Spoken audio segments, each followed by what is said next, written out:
Saudara Satgas COVID-19 wilayah Kabupaten Aceh Barat Daya gencar melakukan razia masker terhadap warga yang abai protokol kesehatan.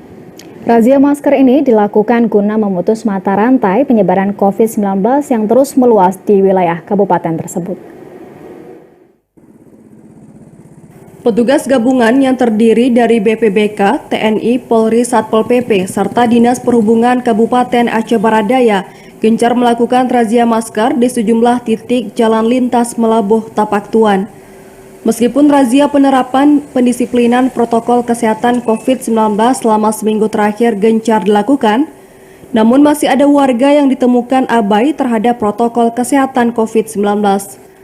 Anggota Satgas COVID-19 Kabupaten Aceh Barat Daya, Kapten Infanteri Fajar Setiawan mengatakan, dengan adanya razia masker secara rutin ini diharapkan dapat menumbuhkan kesadaran masyarakat dalam mematuhi protokol kesehatan COVID-19.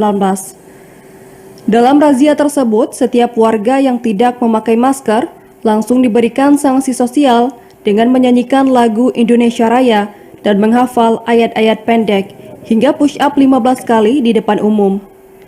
Jika sudah beberapa kali ditemukan tidak menaati aturan yang telah disepakati, akan diberikan denda Rp50.000 per orang.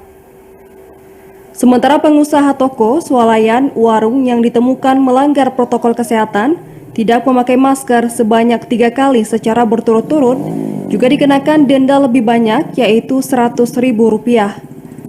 Untuk mengingatkan masyarakat di jalan, di tempat-tempat keramaian, kerumunan, untuk selalu menggunakan masker. Sehingga untuk virus COVID-19 itu bisa dicegah.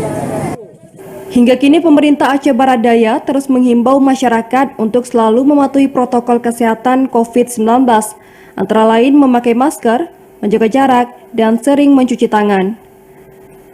Dari Aceh Barat Daya, Aziz Saputra, TVRI melaporkan.